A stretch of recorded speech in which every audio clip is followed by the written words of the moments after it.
लेकिन मेरा दिल हमेशा युवा रहता है और मेरी हाइट लगभग 5 फीट 3 इंच की ऊंचाई के साथ जब मैं साड़ी पहनती हूँ तो जैसे सब कुछ ठहर जाता है।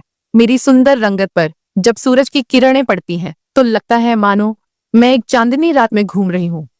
अब बात करते हैं मेरे 21 साल के भतीजे की जो मेरा हो गया है। उसकी मासूमियत और उत्साह ने मेरे मन में एक हलचल सी मचा दी है। जब वह मेरी तरफ देखता है तो उसकी आंखों में वह खास चमक होती है, जैसे वह किसी खूबसूरत ख्वाब को देख रहा हो। कभी वह मुझसे कहता है, मौसी आज आप सच में बहुत सुंदर लग रही हैं। इसलिए मेरे पति कभी कभी दिन में ही मेरा पूजन कर देते हैं। हम शहर में रहते हैं क्योंकि मेरे पति सरकारी नौकरी करते हैं, लेकिन मेरे पति अभी तक मुझे अच्छा प्यार करते थे। वैसे आमतौर पर उसका का रंग काला ही होता है, लेकिन मैं बहुत साफ सफाई रखती थी और कभी कभार मेकअप भी कर लिया करती थी। पिछले महीने कुछ ऐसा हुआ जिसका हमें बिल्कुल अंदाजा नहीं था। शाम को मेरे पति साहिल घर आ रहे थे। उनके किसी दोस्त की बर्थडे पार्टी थी, इसीलिए दोस्तों ने उन्हें थोड़ी पिला दी थी और वह बाइक से घर लौट रहे थे। आते वक्त उनका एक्सीडेंट हो गया। इस हादसे में उनके एक पैर में फ्रैक्चर हो गया और डॉक्टर ने कहा कि सही होने में कम से कम 6 से 9 महीने लगेंगे। यह सुनकर मेरा मन टूट गया। साहिल का दर्द भले ही शारीरिक था, लेकिन मेरे मन में एक गहरी चिंता का सागर उमड़ आया। जब मैंने उन्हें अस्पताल में देखा, उनकी आंखों में दर्द का साया था। मैंने तुरंत उनके पास जाकर उनका हाथ थाम लिया। इसी वजह से मेरी दीदी और मेरा भतीजा अभिषेक उन्हें संभालने के लिए आए थे। मेरे जीजा जी और दीदी तो वापस चले गए, लेकिन अभिषेक ने साहिल को यहाँ रुकने के लिए कह दिया क्योंकि वह ठीक से खड़े भी नहीं हो पा रहे थे। मुझे ही बाजार से सामान लाने और बाहर के काम करने पड़ते थे, इसीलिए मैंने अपनी बहन को कहकर अभिषेक को कुछ दिन रुकने के लिए बोल दिया। अभिषेक मान गया और बहुत खुश हो गया। अभिषेक मेरे कान तक ही आता था, शरीर भी ठीक ठाक था और रंग भी सामान्य था। अभिषेक ज्यादा बिगड़े किस्म का लड़का नहीं लग रहा था और मैं भी खुश थी कि कोई तो आया जो मेरी मदद कर सके। आज अभिषेक मुझसे थोड़ा थोड़ा शर्मा रहा था क्योंकि वह शादी के बाद मुझसे पहली बार मिला था। रात को जब मैं साहिल को खाना खिला रही थी तब अभिषेक भी हमारे पास बैठा था। फिर अभिषेक अपने कमरे में जाकर समय पर सो गया था। साहिल के चेहरे पर थोड़ी राहत थी, लेकिन वह अभी भी दर्द में था। तभी मेरी अंदर की भावनाएं बाहर निकल पड़ी। मैंने साहिल के पास बैठकर कहा, वह भी क्या दिन थे जब आप रोजाना भूत मारा करते थे। साहिल ये सुनकर मुस्कुराने लगे। क्या हो गया मेरी रानी, आज तो पूरी मजे में लग रही हो। मैंने कहा, नहीं जी, आपको तो मजाक लग रहा है और इधर मेरी बुरी हालत हो रखा है। सच बताओ तो इस भूत ने मेरा बुरा हाल कर दिया है। मेरे पति बोले, मैं तुम्हारा दर्द समझता हूँ दीपिका, मेरा भी बहुत मन करता है, लेकिन क्या करूं, मैं तो ठीक से खड़ा भी नहीं हो सकता। बस थोड़े दिन और निकाल दो, फिर देखना मैं इस भूत का क्या हाल करता हूँ। तभी मैंने कहा, थोड़े दिन नहीं, पूरे 6 महीने बाकी है प्लास्टर उतरने में, और मेरा तो 1 महीने में ही यह हाल हो गया। पता नहीं आगे के दिन कैसे कटेंगे। मेरे पति मेरी उदासी दूर करने के लिए बोले, चलो वो नहीं तो कम से दूध ही पिला दो, डॉक्टर ने भी कहा है। तभी मैंने हंसते हुए कहा, आपके नसीब में तो वह भी नहीं है क्योंकि आपकी बिटिया रानी ने पी लिया है। हम दोनों जोर जोर से हंसने लगे। मेरे पति मुझे खुश रखने की पूरी कोशिश करते थे, लेकिन मैं क्या करूं, सब बेकार था। थोड़ी देर बाद साहिल सो गए क्योंकि उनकी दवाइयों में नींद की गोलियां भी थीं, लेकिन मुझे नींद कहाँ आ रही थी। इसीलिए मैं खड़ी होकर अभिषेक को देखने चली गई कि वह सोया है या नहीं, लेकिन अभिषेक अभी तक जाग रहा था और मोबाइल देख रहा था। मैंने उसके कमरे में जाकर कहा, क्या हुआ अभिषेक, 11 बज चुके हैं और तुम अभी तक नहीं सोए। लगता है तुम्हारे मन नहीं लग रहा है। अभिषेक उठकर बैठ गया और बोला, नहीं मौसी, ऐसी बात नहीं है, बस यूं ही फोन देखते देखते लेट हो गया। फिर अभिषेक ने पूछा, मौसी आप भी तो नहीं सोई। मैंने कहा, मुझे तो आजकल नींद ही नहीं आती।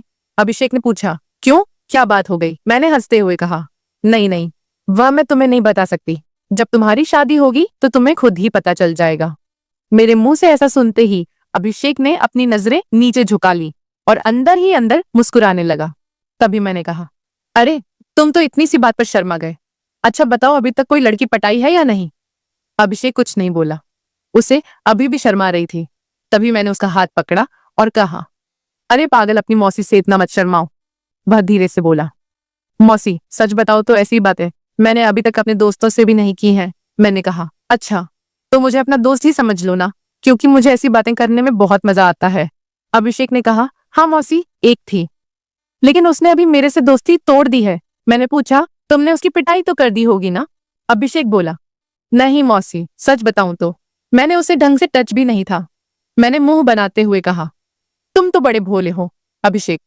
चलो कोई बात नहीं, अब तुम मेरे पास आ गए हो तो मैं तुम्हें सब सिखा दूंगी। मैं बातें करते करते अभिषेक के कमरे में ही सो गई थी। सुबह जब मेरी आंखें खुली तो अभिषेक बेड पर बैठा हुआ मुझे ही निहार रहा था। मेरे उठते ही अभिषेक ने मुझे गुड मॉर्निंग बोला। जब मैंने पूछा क्या देख रहे हो तो वह बोला, मौसी आप सच में बहुत खूबसूरत हो। मैंने मुस्कुराते हुए बोली, अच्छा तो अब तुम सुबह सुबह खूबसूरती का नजारा ले रहे हो और रात को तो बड़े शर्मा रहे थे। अभिषेक मुस्कुराकर पूछने लगा। मौसी आप बुरा ना मानो तो एक बात पूछ सकता हूँ। मैंने कहा, अरे पागल मैं क्यों बुरा मानूंगी, पूछो क्या पूछना है। अभिषेक मुझसे कहने लगा, मौसी सच सच बताना, आप जो 2.5 किलो के वजन अपने पास लिए घूमती हो आपको भारी नहीं लगता क्या। उसकी यह बात सुनकर मेरी हंसी छूट गई। इसके बाद अभिषेक मुझसे काफी खुल गया था और अब वह मुझसे ज्यादा शर्म नहीं करता था। इससे मैं भी बहुत खुश थी क्योंकि अब मेरा भी समय अच्छे से कटने लगा था। अभिषेक को आए हुए 11 से 13 दिन बीत चुके थे और वह मुझसे काफी घुल मिल गया था। वह बाहर के सारे काम कर देता, बाजार से सामान ले आता और अपने चाचा को भी घुमा देता। मेरी तो बहुत सेवा करने लगा था। शाम को मेरा सर भी दबा देता और कभी कभी मेरे शरीर को भी आराम देता। लेकिन मेरी फरमाइश दिनों दिन बढ़ रही थी और मेरे पति की हालत अब भी वैसी ही थी। अब सब कुछ मेरी बर्दाश्त के बाहर हो चुका था। मैंने सोचा कि अब तो अभिषेक ही है जो मेरी हेल्प कर सकता है। वैसे मेरे पड़ोस में भी 3 लड़के रहते थे जो स्टडी करते थे। वे भी मुझे देखते थे। जब भी मैं छत पर बाल सुखाने या कपड़े सुखाने जाती तो वे मुझे ही देखते और पहले तो मैंने सोचा कि उनमें से एक को पकड़ लूं ताकि कुछ समय के लिए काम चल जाए।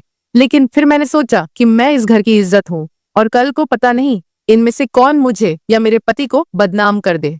इसीलिए मैंने उन्हें भाव नहीं दिया। लेकिन अभिषेक तो घर का ही है, इसीलिए मैंने सोच लिया कि वही मेरी हेल्प कर सकता है। आज मैंने पक्का प्लान बना लिया कि आज अभिषेक हेल्प ले ही लूंगी। उसके बाद मैं रसोई में खाना बनाने चली गई।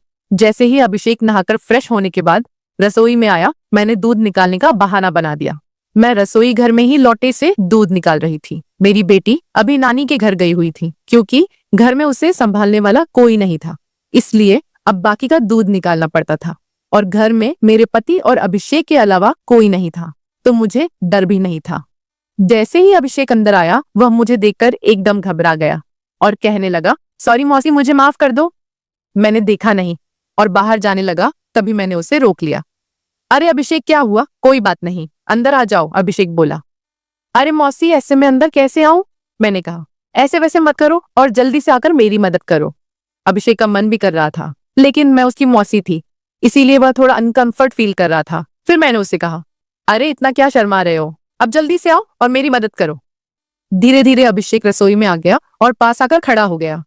वह मुझे देखता ही रह गया। तभी मैंने कहा, ऐसे क्या घूर रहे हो, क्या तुमने आज तक नहीं देखा। अभिषेक बोला, माँ कसम मौसी, मैं आपको बता नहीं सकता कि मुझे कैसा लग रहा है। बहुत ही अच्छा है मौसी, मैंने कहा। तारीफें करना छोड़ो और यहाँ मेरी मदद करो।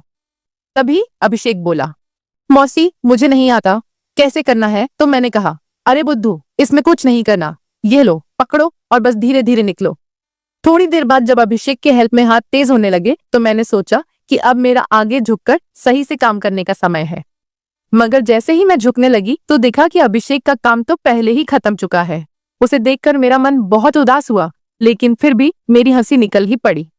मैंने नाराजगी से अभिषेक को मारते हुए कहा, यह क्या किया पागल, तुमने तो शुरू होने से पहले ही खत्म कर दिया। इसके बाद जैसे ही अभिषेक का नशा उतरा उसने हड़बड़ा हुए कहा, सॉरी मौसी सॉरी, वो मैंने ऐसा काम पहले कभी नहीं किया, इसलिए मुझसे ऐसा हो गया।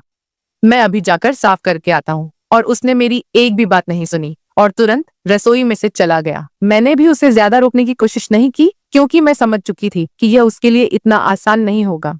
इस चक्कर में आज खाना भी लेट हो गया था, इसलिए मैंने जल्दी से खाना तैयार किया और साहिल को कमरे में देने के लिए चली गई। साहिल भी बैठे बैठे खाने का इंतजार कर रहे थे। साहिल बिल्कुल सीधे साधे और सरल स्वभाव वाले आदमी है। वह मेरी बहुत चिंता करते हैं। जब मैं उनके लिए खाना लेकर गई तो पूरा पसीने से भीगी हुई थी। मुझे देखकर वह बोले, इतनी जल्दबाजी क्यों करती हो दीपिका, धीरे धीरे काम कर लिया करो ना। देखो तुमने अपना क्या हाल बना लिया है। तब मैंने उन्हें छेड़ते हुए कहा, यह तो कुछ भी नहीं है, जब तुम काम करते हो तो मेरा इससे भी बुरा हाल हो जाता है और तब तो मैं तुम्हें रुकने के लिए भी कहती हूँ, लेकिन तुम तो नो कहकर काम की स्पीडी को दुगना कर देते हो। मेरे मुंह से ऐसा सुनकर मेरे पति मुस्कुराने लगे। तुम भी ना दीपिका, कहाँ की बात कहाँ ले जाती हो। इसके बाद साहिल ने खाना खा लिया और मैंने उन्हें दवाई भी दे दी। दवाई लेने के बाद उन्हें नींद आ गई और वह आराम करने लगे। मैं भी काफी थक चुकी थी, इसलिए मैं नहा धोकर फ्रेश हो गई। इसके बाद मैं अभिषेक के कमरे में उसे देखने के लिए तो वह भी सो चुका था। फिर मैं भी आकर आराम करने लगी। शाम को जब मैं अभिषेक को चाय देने गई तो वह बैठा फोन चला रहा था। मुझे देखकर उसके चेहरे पर मुस्कान आ गई। मैं भी उसे देखकर हंसने लगी और मैंने उससे पूछ लिया, क्या बात है। अभिषेक, आज तो तुम काफी ढीले ढाले से लग रहे हो। अभिषेक बोला, मौसी, वह मैंने पहली बार काम ऐसा अनुभव लिया था। प्लीज आप बुरा मत मानना, मैं सच बता रहा हूँ, बिल्कुल मेरे से काम नहीं कर पाया। तभी मैंने उसे रोकते हुए कहा, अरे बेवकूफ, मैं कब बुरा मानने लगी, वैसे सच बताऊं तो मुझे भी अच्छा लग रहा था। इसके बाद मैंने अभिषेक को चाय पकड़ा दी और उसके साथ बैठकर पीने लगी। हम दोनों बातें करने लगे। आज अभिषेक के मुंह से मेरे लिए तो फूल ही झड़ रहे थे। वह बस मेरी तारीफें ही करता जा रहा था। मौसी, आप बहुत अच्छी हो। मैं तो सोच रही हूँ कि सारी उम्र आपके ही घर रहूं। इन 13 दिनों में मुझे स्वर्ग जैसा महसूस होने लगा है। और ऊपर से आपकी खूबसूरती। मैंने मुस्कुराते हुए कहा, आज तो तुम्हारे मुंह से सिर्फ तारीफें ही निकल रही हैं।